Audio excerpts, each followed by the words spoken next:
was the foundation to the cohesive strength of community, which was the cohesive strength of the politics that actually we controlled government at that time. From that point forward, where women sought love and men sought power by giving up love, and women sought love by giving up power, the equation switched. And the women who, men who knew the dynamic of what it meant to be a woman, meant to be a man, they had to destroy that cohesiveness. They had to give women power and had men seeking love. So what you got men now is going up on these OnlyFans and jerking off to these sick ass women, young women who getting big payment for showing their asses on screen and saying, "Well, that's empowering me." They were taught that their bodies now became a commodity that would make them rich, and they got rich, but they don't know what to do with their money. They got rich and it all went. Okay, so now we have an infrastructure where young people no longer want to get married because the women with power are saying we don't need no men. Remember? And I'm talking about this generation. Very few women are now coming to understand what's really going on and how they were bamboozled. So now you have an erosion of the infrastructure of society. Women have been raising men, so now men have been actually imprinting the emotional vibrations of women instead of men. And men now, you're saying, well, they don't want to be, we don't want to, we're deadbeat dads and the whole nine yards. We're not talking about the fact that black men are the ones that are more committed to their children than the whites or even Asians, and that's statistical. They don't tell you that. They keep that from women, black women especially. So now you have women who are no longer essentially giving them, who are no longer essentially being the homebodies or supporting of the men. And young men are being raised to say, well, my wife is telling me that my father ain't shit and he's this and he's that. Yeah, but then we find out that now, and it's in my book, The Wounded Womb. It's in my book, The Wounded Womb, that 63%, it used to be 51, but 63% of the DNA of children that they take DNA, come to find out through the doctors and through the DNA that the child that man has been raising ain't his. And they call us dogs. And yet still, Maury Povich, 65% of the time on Maury Povich, that was not the father. Yeah. So now that they instituted mandatory DNA testing, now the women are all up in arms now. Why? Because we took that power away from them. You see? And I'm for deleting. I'm for saying, I don't remember which one of the amendments that got women to vote, but I say that we need to repeal it. Indeed. Because if they're putting people like Kamala Harris into office, and they put Biden into office, and they put these sick people, the agenda for everything you're seeing, the homosexual, the LGBTQ, the cross-referencing, all this, all came from the feminist movement. Because women are unconditional in their acceptance of whatever it is that's going out there in society. They are the consumers. 98% of everything consumed is by females. So they consumed this mentality and are supporting this mentality. And every time you look around, it's the women who are supporting all of this perversity.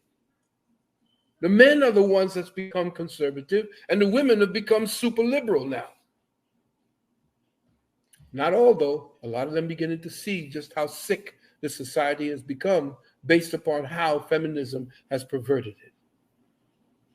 Indeed. And I see a big gender divide happening with the whole Trump Kamala thing, and the men going the conservative side and some woman taking the liberal side.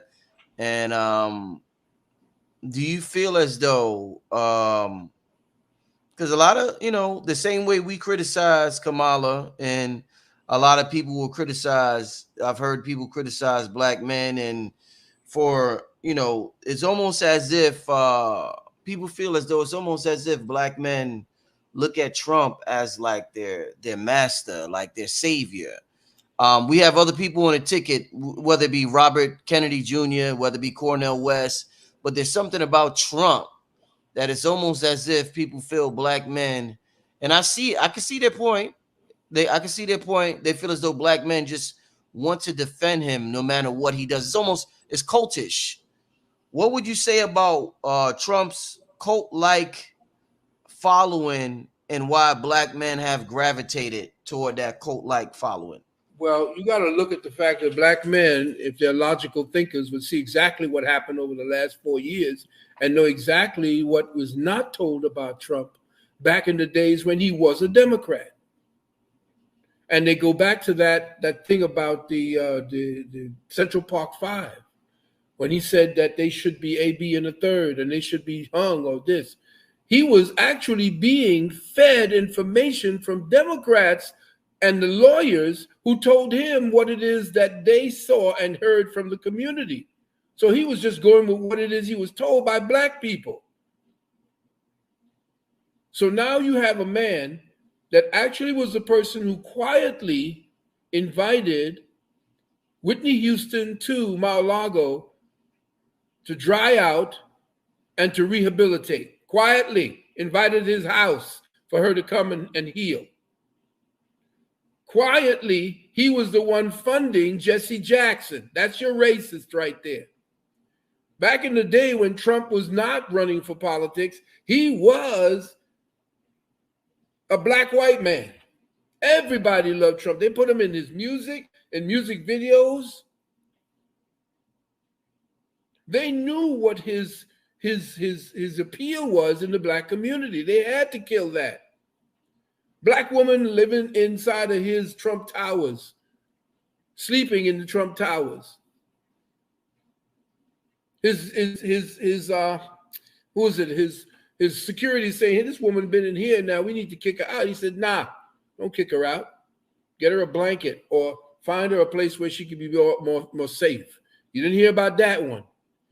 How about when Mike Tyson couldn't fight any place because nobody wanted him? Who gave them his hotel to be able to fight? How many people did you see? How many black women you saw him back in the day when he was playboying? He was with black women. Yeah, he's a racist. You got to look at the fact that these devils are actually demonizing him because they know that he is all about America. He's all about, quote unquote, patriotism and that. And of course, white people want that. And so immediately they say, oh, he's got a cult. The only cult here, the only person that's telling you, you got to think a certain way, you can't say certain things, we're going to ban you, we're going to censor you, is the Democratic Party. That's the party of the cult. The people who are dealing from the Republican side are individual thinkers. And the Democrat side, those are the ones that are the cult. And they don't even know the history of the Democrats. That most people don't know that the abolitionists who was against slavery actually morphed into the Republican Party. Right. Did anybody know that? Did anybody know that the National Rifle Association, before it became that, were the ones that actually fed and gave munitions to the Deacons of Defense when they came back from the war? The Deacons of Defense formulated a defensive posture against the Klan, and the ones who gave them the bullets was the National Rifle Association. But see, black people don't know history. They only know what they've been told. They only know what they're told to think right now. Yeah. And I want to ask you one more question concerning politics before we move on. Yeah. But before I do, I wanted to wait till we had 2,000 people in the room. We got about 2,400 people in the room right now. I hope And I they, want they they hating me, or they hating on me. They're hating on me right now, right? Nah, you good to go. You know, I mean, obviously people are going to disagree, but you good to go. You know, it's it's a healthy conversation happening in the chat. And so I appreciate it. But yeah, like I said, one more question about politics, but I want to share this with the family. I want to wait till we had a packed house. So shout out to everybody in the building. I want to share Dr. Valentine's PayPal and his Zelle. He's banned from Cash App, so I just wanted to share this with y'all. If y'all would like to support or donate to the elder who's been around for over 40 years. And one thing I've realized about the elders is they're a little bit more unfiltered than the younger speakers. I remember talking to Dick Gregory, and he was so unfiltered and he was raw. The elders are a little more raw. So you're going to get a little more rawness from the elders. So, you have to understand where they're coming from. They've seen a lot, and they don't want to see certain things happen. So, yeah, definitely, if you would like to support this brother right here, this elder right here, his PayPal, cometearth@gmail.com. His Zelle, sanu777@gmail.com is on the screen. I'm gonna leave it there for a little while I ask a question, and I don't want to keep the elder here too long tonight. He has, he has a personal life that he has to tend to, and I want him to do what he got to do. But when he gets off this line today, I want him to say, "Damn, Brother Rich channel supported me. They appreciated the message. They understand where I was coming from, and they understand that I was coming from a place of love." So make sure you support the brother. PayPal, once again, PayPal, cometearth@gmail.com, and Zelle, sanu777@gmail.com. Shout out to everybody in the room. We got about 2,300 people in the chat. Dr. Valentine, one more question in terms of politics. I want to know, as a black man in this country, do you feel as though, and we're talking about Trump, we're talking about Kamala, and it's a subject that's divides a lot of us, philosophically, if that's the word I should use. But do you feel, Doc, that white patriotism is safer? Black people we deal a lot with safety because of our experience in this country. Is white patriotism safer and better for black people than corporate greed? Because, and I ask you that because I feel as though Trump represents white patriotism and Kamala represents corporate greed. Is white patriotism safer and better for us as a people than corporate greed? That's a very good question, because you got to remember, and of course, shout out to you for your questions. That's why everybody loves you, brother. Thank you. Here's what the deal is. Corporations who run governments, it's called fascism. Yes. So if you have corporate greed and they have an open book, or a way of just completely doing what they want to do in order to achieve their goals, that's fascism. That's exactly where we're headed when we're dealing with Marxism, because corporations who deal with corporate greed have to consolidate power under corporations. Now, what has happened is they have a stopgap to that, and the corporations were very pissed off with this particular move by the Supreme Court.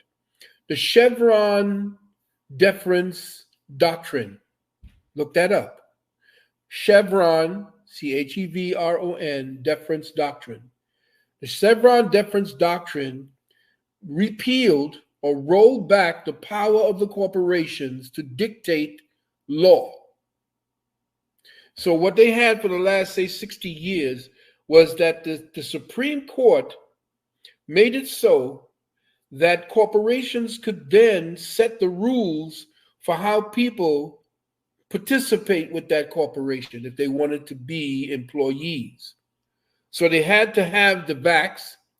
They had to do A, B, and a third to completely put aside their autonomy and their First Amendment rights.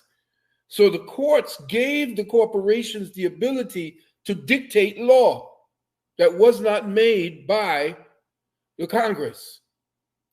With the rolling back of Chevron deference, based upon the fact that I did a I don't know if anybody was there at the lecture that I did with Kennedy, with Robert Kennedy Jr. I was there. You invited Yeah, me. I was there in you Harlem. were In there, Harlem. Yes, indeed. sir. In Harlem. And we broke the fact that any kind of vax is actually a operation. It's a surgery. So anything that pierced the skin is considered by law a surgery. I don't want them to take this down, Doc. So be careful with that. Yeah, okay, but you can pull it down if you want. Don't I wouldn't want to mess with your thing here. No, but I just wanted to make sure that you understood that anytime the corporations take over, what they wanted to do was to set the rules to bypass your constitutional rights. Mm-hmm. So as you're talking corporate greed, what is corporate greed? Corporate greed is consolidation. It's monopolization. Mm-hmm. Now, if you're dealing with this cult you're talking about, these white crazy people who are dealing with a cult, I can deal with it. Just give me the right amount of guns. I can deal with these people who are talking all this shit. They know white supremacy. Yeah, come on with it. Bring it. Oh man. So I ain't worried about Trump's followers.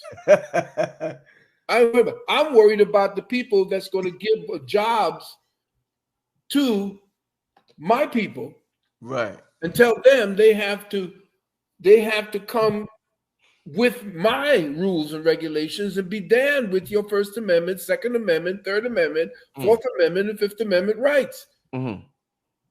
So if there's a choice I have to make, then I got to go with seeing what it is that Trump's cult of personality is about.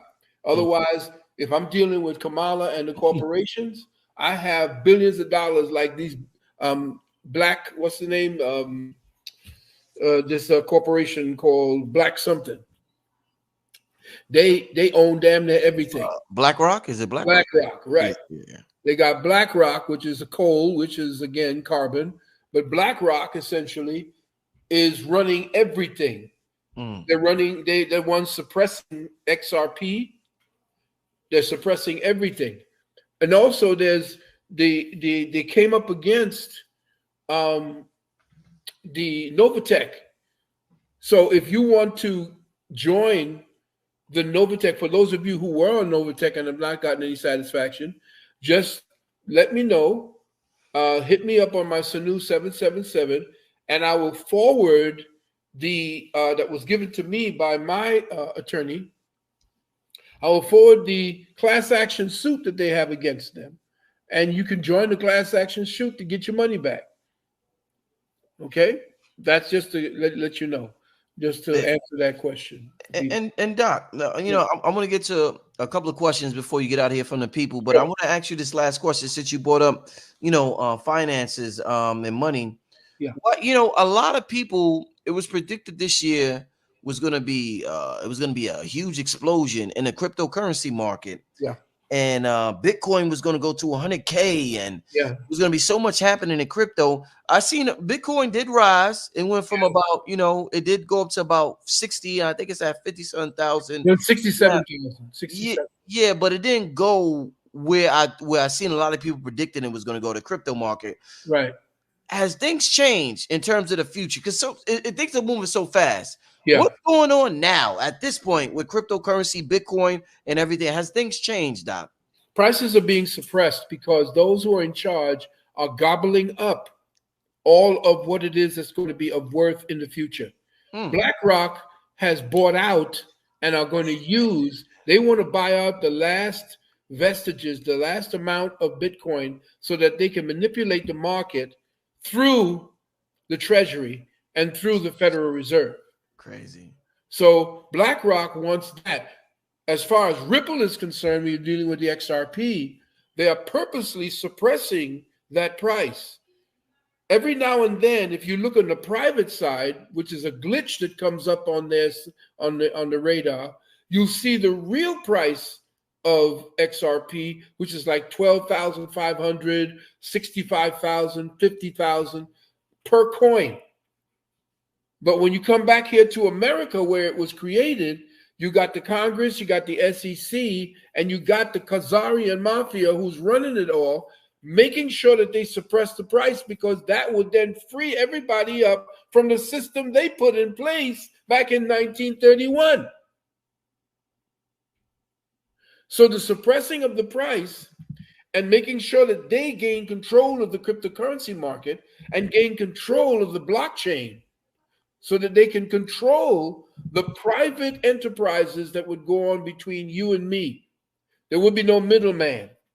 And that would free up trillions of dollars that most of the countries have to hold in order for that old SWIFT system to work.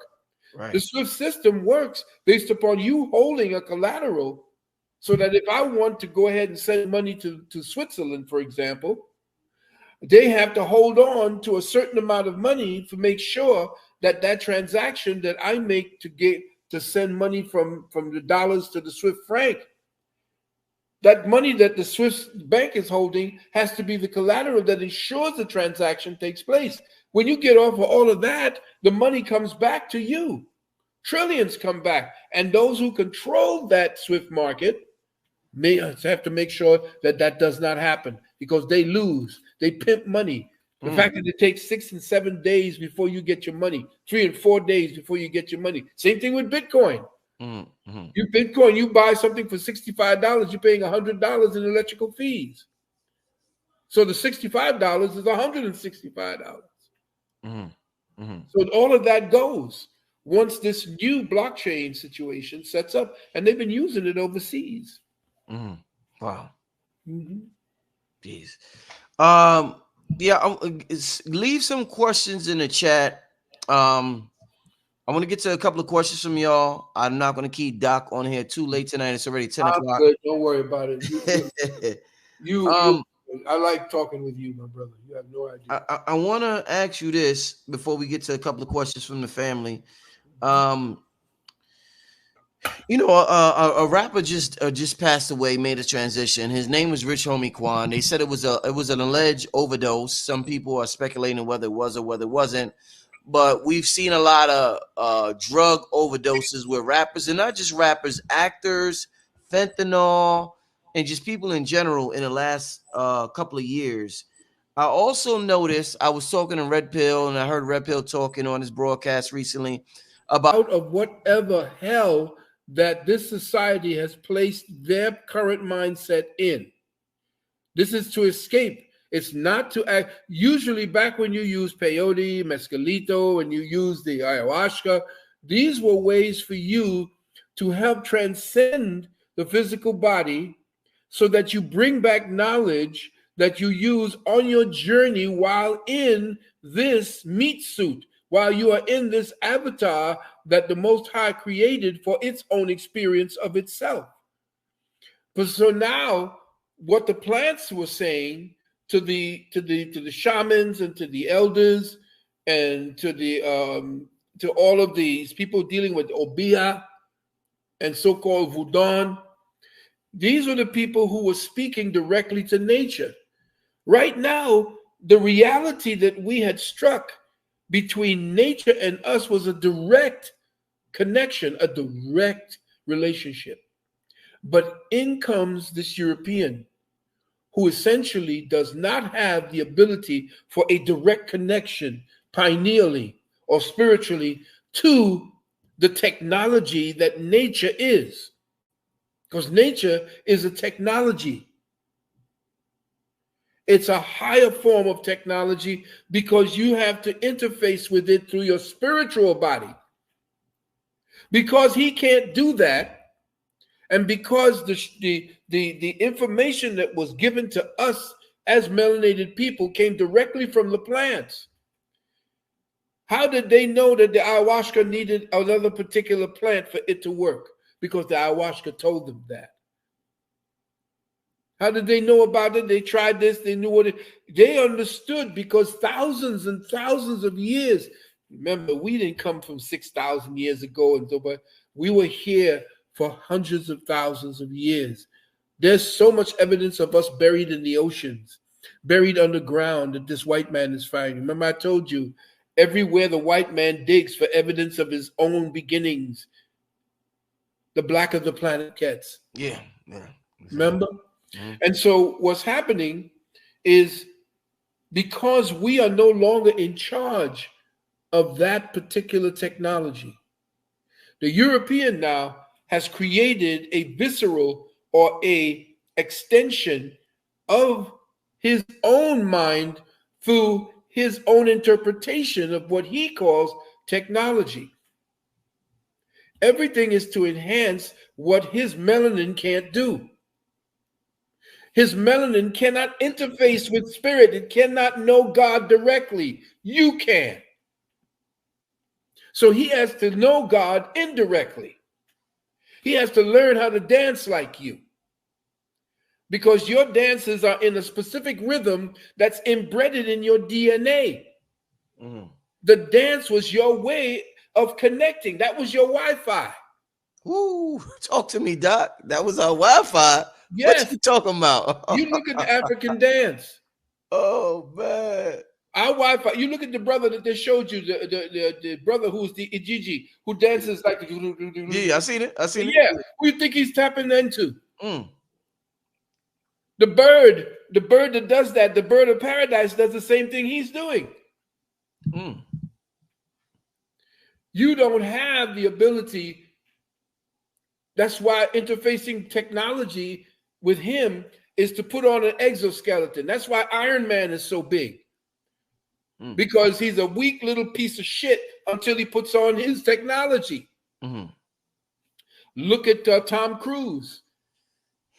When he was dealing with putting on the exoskeleton that gave him bigger strength and so forth. Everything is about melanin, his lack of ability to interface spiritually, because he's a second order entity. We, the original people, are first order entities. First order entities interface directly with God. Doc, I'm glad you mentioned Iron Man. I asked this question to somebody before. I don't know if it was Billy Cost. It was somebody. I don't ask, hundreds of thousands of questions, Doc, so I forget sometimes. But you brought up the topic of Iron Man and his technology that he used to do these things because he was weak without it. Right. One of the main technologies we use in this realm, Doc, is the subconscious mind. And a lot of people teach us how to tap into, yourself included, Napoleon Hill, teach us how to tap into the subconscious mind so the conscious mind, the monkey mind, could get out the way. My question, Doc, is the same way Iron Man talked to his technology, his suit, and he gave it a name. He said, Jarvis, I need you to do this. Should we have a name for our subconscious mind in order to make it a more intimate, personal relationship? Therefore, it understands us better. Therefore, we get more accomplished, just like Iron Man did with Iron Man, aka his suit. We did. We set up whole temples to that. And we call that second consciousness Heru. We call it Ast. We call it Ast Osiris. We called it all of the names that we expressed on the walls. Those were our consciousness talking to us. That was the higher levels of God. Remember who Jehudi was. Jehudi was the interpreter of the mind of God. You always saw him with a quill, writing shit down. Why? Because he was interpreting the higher frequencies of God and actually causing them to become attenuated into the word, W-O-R-D. Remember I told you W-O-R-D is fire, air, water, and earth. Right. These are the foundations of the pyramid of life. So when you're looking at consciousness, you're looking at the bridge to your creator. His consciousness is blocked because remember, you remember one of our great leaders, Carol Barnes, as well as Richard King, who was dealing in melanin, said that melanin was the mellow molecule. It made you mellow. You don't want to fight. You don't want to go through no kind of super changes or nothing. You wanted to blend in and love everybody. That's why everybody accepted this Caucasoid. And he came in and I mean, you got to look at the fact that he talks about, he's got his his people who run interference for him. Well, everybody had slaves, that kind of thing. He doesn't want to talk about the fact of his particular position in this particular equation that we see right now, this dynamic, this social dynamic. But since the Caucasoid came out of the caves and was given the technology by us, okay, and we gave it over to him through Abraham and everybody that they talk about in the book. Do you know that he killed off 58 million native peoples or autochthonous peoples? And I'm not just talking about the ones that came from Asia. I'm talking about the black population that was here, the true indigenous people.